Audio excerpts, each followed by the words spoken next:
한의학을 가장 사랑하는 닥터들 한가닥. 네, 건강을 위해 한가닥 하러 오신 여러분들 환영합니다. 자, 이번 시간에는 이 깊어지는 이 겨울철에 만성염증 관리가 왜 중요한지에 대한 이런 건강 수다를 나눠볼까 합니다. 사실 이 만성염증 관리라는 건요, 계절에 상관없이 실제로 중요하지만 특히 겨울에 더 신경 써야 하는 이유 아마 분명히 있을 것 같은데요. 어떤 게 있을까요? 그래, 겨울 되면 이제 만병이 많이 생겨요. 겨울 되면 우리가 알다시피 막 냉기, 추위 때문에 뭐 수도도 관이 동파가 되고, 그래서 날씨가 추워지면은 우리 몸도 이제 동파 걱정을 해야 될 정도로 조심해야 되는데, 이게 이제 바로 많은 원인 중에 하나가 만성염증이 심해지는 계절이고, 그것이 원인이 되어서 다양한 전신 건강이라든가 특히 심내혈관 질환이 많이 유발하는 원인이 될 수가 있죠. 그렇죠. 날씨가 이제 추워지면서 아무래도 근육과 혈관에 이 날씨가 추우니까 수축도 심해지고, 그리고 또 그러면서 혈류 흐름도 느려지고, 그런데 또 이제 우리가 혈압약들을 복용하는 사람들 많잖아요. 그러면서 혈압도 떨어지고, 이런 사이에 염증 찌꺼기들이 자꾸 혈관 구석구석에 좀 쌓여서 된다, 뭐 이렇게 봐도 되는 걸까요? 참 겨울에 환자 본다는 게 요즘은 괴로운 이유가요. 사실은 혈압약 복용하는 분들은 굉장히 저희들한테는 양날의 칼이에요. 겨울에는 누구나 혈압이 높아가는 계절인데, 그런데다가 추워지니까 아무래도 혈관과 근육이 수축하면서 저질 혈액순환이 떨어지니까 인체는 혈을 보내기 위해서 높일 수밖에 없는 계절인데, 피가 가야 염증, 통증이라든가 노폐물 제거가 되는데, 추워지다 보니까 기혈의 운행이 저하돼가 있고 기의 흐름이 정체되고 어혈이 생기고, 그러다 보니까 이제 거기 심해지면 염증, 어떤 사람은 통증, 어떤 사람은 이제 뻐근하고 막 비증이 생기는데요. 혈압 환자들 보면서 저는 너무 답답한 게, 혈압은 정상 수치인데 그런데도 혈압약을 먹다 보니까 혈압이 더 떨어지니까 무기력해지고 몸은 더 차고 통증, 염증이 더 생기기 때문에 진짜 겨울에 혈압 환자 진짜 조심해야 됩니다. 아, 그러면 사실 그 만성염증이라고 해서 다른 거 뭐 생각할 거 아니고요. 관절염 있잖아요, 관절염.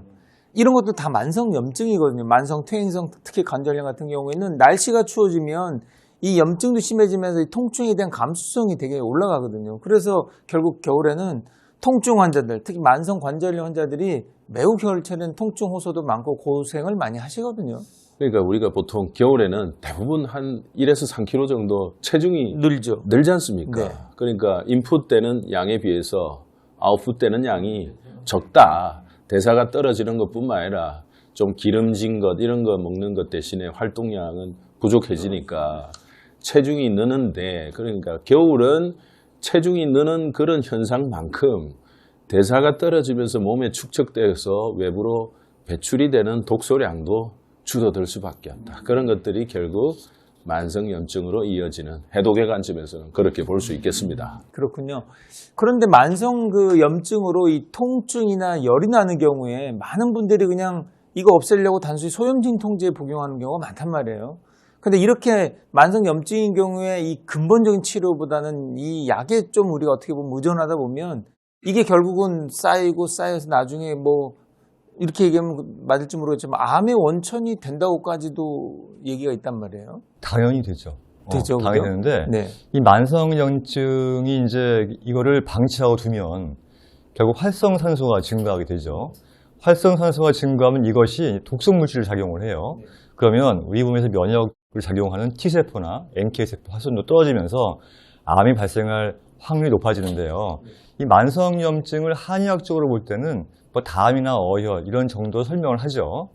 근데 이 담이나 어혈이라는 게 결국은 정상적인 기혈 순환을 방해하는 거잖아요. 이게 순환이 방해가 되면은 뭐가 생기냐면 뭐 증가, 적치, 현벽 이런 한의학적인 용어가 있는데, 무엇인가 막히고 쌓이면서 정상적인 수행을 방해하는 덩어리가 되는데, 이것을 넓은 의미의 이제 암이라고 볼 수가 있는 것이죠. 그래서 결국은 만성염증이라고 하는 것은 암의 씨앗이다, 이렇게 이야기를 할 수 있을 정도라고 보면 되겠어요. 그리고 또 이제 겨울철에는 확실히 독소가 잘 축적되는 그 바탕으로 또 만성염증이 활성화되는 위험이 높은데, 우리가 독소 배출 하수구 4대 통로가 대변, 소변, 땀, 호흡 아닙니까? 특히 겨울철에는 땀과 호흡을 통한 독소 배출이 엄청나게 줄어드는 계절이다. 그런데 겨울에 만성염증은 사실 문제가 안 됩니다. 왜죠? 겨울철에 대사 처리되지 못해서 충분히 배출되지 못한 독소는 네. 이듬해 네. 봄에 문제를 폭발적으로 문제를 일으키면 축적되고 축적되다가 이제 그래서 봄에 이제 식곤증을 심하게 앓는다, 봄에 갑자기 알러지 비염이나 아토피가 확 올라온다. 이거는 이미 겨울에 이미 쌓여 있는 축적되고 거군요. 쌓인 것들이 스프링 효과로 폭발적으로 일어나는 거니까 그게 봄 되어서 나타난다기보다는 겨울부터 이미 그 씨앗이 하나둘 쌓인 결과라고 보시면 되죠. 그래서 봄철을 또 연이어서 그 한 해를 더 건강하게 보내려면 이 겨울철 너무 춥다고 움츠리고만 있으면 안 됩니다. 갑자기 이런 말 생각나네요. 나는 네가 지난 겨울에 무엇을 했는지 알 수 있다. 그러네요. 영어처럼 비슷하게. 봄 되면 알지. 그러네요. 그런 것도 있어요. 같은 운동을 하는데 여러 이제 보고서들을 보면 굉장히 낮은 온도죠. 낮은 온도에서 운동을 할 때 우리가 이 갈색 지방세포라고 해서 우리 몸에서 열을 내고 소비하고 하는 이 갈색 지방세포가 숫자가 잘 는다. 이런 보고가 그렇죠. 있어요. 오히려 겨울에 갈색 지방세포를 충분히 늘려서 우리 몸의 대사를 훨씬 끌어올릴 수 있는 좋은 기회가 될 수도 있죠. 그러니까 반대로 생각할 수 있는 거죠. 추워서 운동을 못 한다가 아니고 이거는 내가 갈색 지방 세포를 많이 늘릴 수 있는 절호의 찬스인 계절이다. 그래서 이 겨울철 오래 운동을 잘 해주면 그 다음에 1년이 이제 좀 더 먹어도 좀 살이 덜 찌는. 오늘 같은 이런. 마이너스 10도에도 조기 축구 나갑니까? 이미 하고 왔죠. 땀 다 흘리고. 그래로 딱 맞잖아 지금. 저는 어제 멘트가. 저녁에도 했어요. 우리 송 원장님 아주 훌륭한 교보제가 있습니다. 영하 10도도 내일 모레 환갑에 가까운 나이에 갈색 지방을 엄청나게 만들었기 때문에 살이 찔려야 찔 수가 없습니다. 엄청 대사량이죠. 우리 회식하면 어마어마하게 먹는 대식가입니다. 가장 많이 먹는데도 가장 배 안 나오고 날씬한 게 겨울철 네, 저도 그래서 갈색 지방. 찬스라는 생각을 합니다. 추워지면 거꾸로 이런 날 열심히 뛰고 오면 나한테 몸에 굉장히 긍정적인 게 좋은 영향이 많이 쌓이겠구나라는 생각을 하고 그래서 축구하고 왔습니다. 그런데 형님, 뭐 이 또 냉기의 문제 이런 거는 또 겨울에 심각하지. 너무 그런데 많은 활동을 통한 이제 저렇게 건강하고 어떤 평소에 관리가 된 사람들은 몰라도 저번에 우리 이야기했던 맨발 걷기나 겨울에 무리하게 뭐 어떤 운동을 하게 되면 냉기로 인해서 문제가 많이 올 수 있기 때문에 각자 체질이나 몸의 상태에 맞게 해야 되지. 뭐 겨울에 뭐 열심히 한다 그거는 좀 조심해. 겨울에는 모든 만물이 쉬는 계절이기 때문에 저 특별한 특이 체질 빼고는 휴식하는 시간이 더 필요합니다. 겨울에는.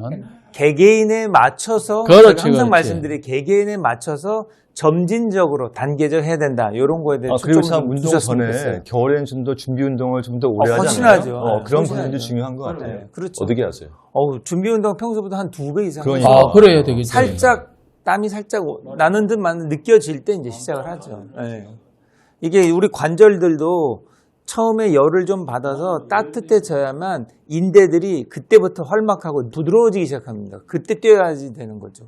그래서 반대 사전 운동 뭐 우리 평소 알듯이 자 중요한 내용인데 자 우리 다시 우리 만성염증 얘기하다가 이제 여기까지 많이 왔어요. 자 그러면 만성염증 했는데 그러면 이게 내 몸에 진짜 많이 있나 없나 자가진단법 있지 않을까요? 당연히 있는데요. 오늘은 이제 대표적인 몇 가지 알려드릴게요. 네. 염증이 생긴다 하게 되면 아무래도 대사 내지는 면역 내지는 여러 가지 순환장애 내지는 어떤 여러 가지 심신의 무리한 감이 첫 번째는 개운하지가 않아요. 몸이. 대표적으로 그게 이제 순환이 안 되고 해독이 안 되고 대사가 안 되다 보니까 이상하게 피곤하다. 두 번째는 아파요. 자기가 무릎이 아프든 허리가 아프든 어깨가 아프든 그게 이제 어떤 만성염증의 어떤 유수성 통증이라 그러는데 세 번째는 이제 모든 게 체온하고 연관되어 있고 대사가 안 되기 때문에 순환장애이기 때문에 손발이 차고 잘 부어요. 그런 경우가 있고 이제 마지막으로는 이거 이제 대사가 안 되고 몸이 만성염증 있는 사람들 피부 쪽에서 독소를 분출하기 때문에 트러블 내지는 간혹 이제 잇몸에 출혈이 잦는 경우가 생길 수 있기 때문에 이 네 가지 증상이 있다면은 한의원에 오시게 되면은 그 원인이 나와요. 잇몸은 어떤 위장이다, 내지는 피부는 폐라든가, 내지는 어떤 유주통이 있으면 어혈성이라든가, 근본 원인을 찾아서 우리가 충분히 한의원에서 관리가 가능하니까 꼭 참고하시기 바랍니다. 근데 겨울철에는 어쨌든 많은 환자들이 전 지켜보면 통증 얘기가 참 많거든요. 그러니까 똑같은 환자를 제가 이제 계속 치료하다가 겨울철을 맞이할 수 있잖아요. 근데 똑같이 치료하는데도 불구하고 확실히 겨울철 되면 추워지고 하면 이 통증 자체를 호소하는 양이 확실하게 늘어나거든요. 그리고 이제 겨울철 되면은 우리가 일주일간도 부족하고 실제로 이렇게 송 원장님 같이 운동을 열심히 하는 분도 있지만 춥다는 이유로 거의 밖에 안 나오고 집에서 지내시는 분들이 많기 때문에 이런 경우에 제일 문제가 되는 게 사실은 비타민 D예요. 이 비타민 D와 만성염증은 굉장히 밀접한 관계가 있거든요. 그래서 한 번쯤은 겨울철에 너무 피곤하고 이제 힘들고 할 때는 또 내가 만성염증이 의심된다 할 때는요, 혈액 검사에서 비타민 D의 수치도 한번 확인해 보시고, 만약에 30에서 50 정도가 이제 정상 구간인데 그 이하라면 햇볕도 많이 보고 운동 좀 열심히 하고 이런 노력을 좀 하는 것도 만성염증 예방하는 데 도움이 될 수가 있겠습니다. 네. 네, 혹시 또 겨울철에 이 만성염증 관리를 위해서 좀 구체적인 팁들을 한번 주신다면, 저는 이 생각했었어요. 좀 전에 그 비타민 D 얘기를 하셔서 실제로 햇볕 쬐일 기회가 없잖아요. 손, 장갑까지 다 끼고 마스크 끼면 뭐 햇볕을 받을 상황이 안 되잖아요.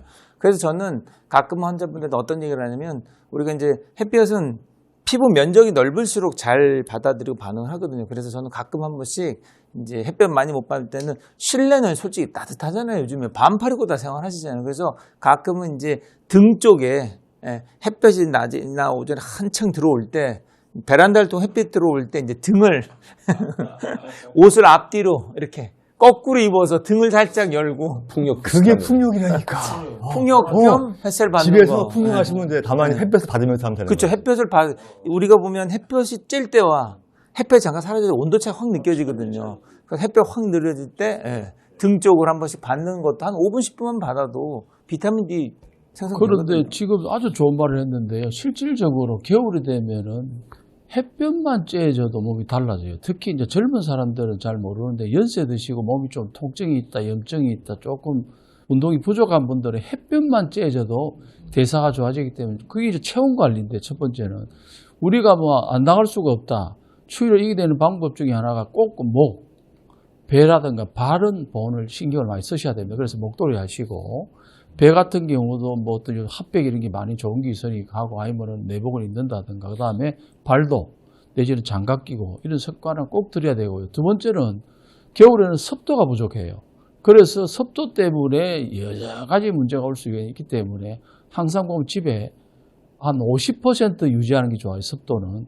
물을 좀 많이 마셔주는 것도 한 방법이고, 그 다음에 이제 혈액순환이 안 되기 때문에 저는 이제 꼭 매일 하는 건데, 아침 저녁으로 자기 전에 이제 우리가 발목 펌프 운동해주고, 그 다음에 허리 풀어주고, 목 풀어주고, 어깨 풀어주고, 그 다음에 실내 스쿼트. 아침 점심에 주로 이제 스쿼트 주라고 이제 발목을 풀어주는 걸 꼭 해줍니다. 목하고 척추에서 90% 비용이 오기 때문에 풀어주고, 그 다음에는 저는 이제 자기 전에나 자고 나서 반드시 1001년 넣은 미지근한 물을 한 500cc씩 먹어요. 500cc네요. 자기 전에 자고 나서.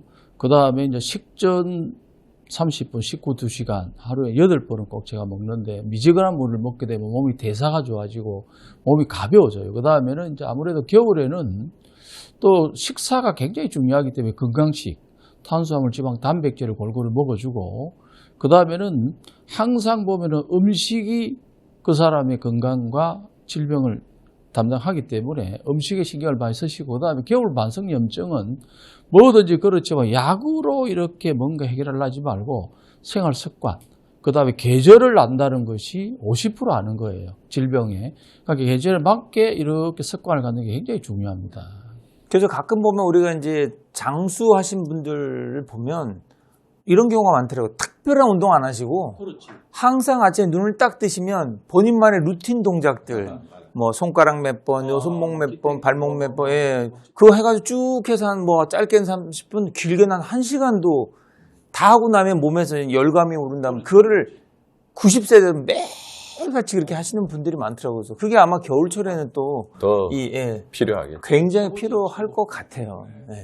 자, 오늘도 이렇게 한겨울에 만성염증 관리에 대한 건강한 수다를 나눠봤는데요. 마지막으로 찬영님께서 진명 한번 해주시죠. 혁재 형님 아까 얘기했듯이 당신이 겨울에 한 일을 봄이 되면 알 수가 있다.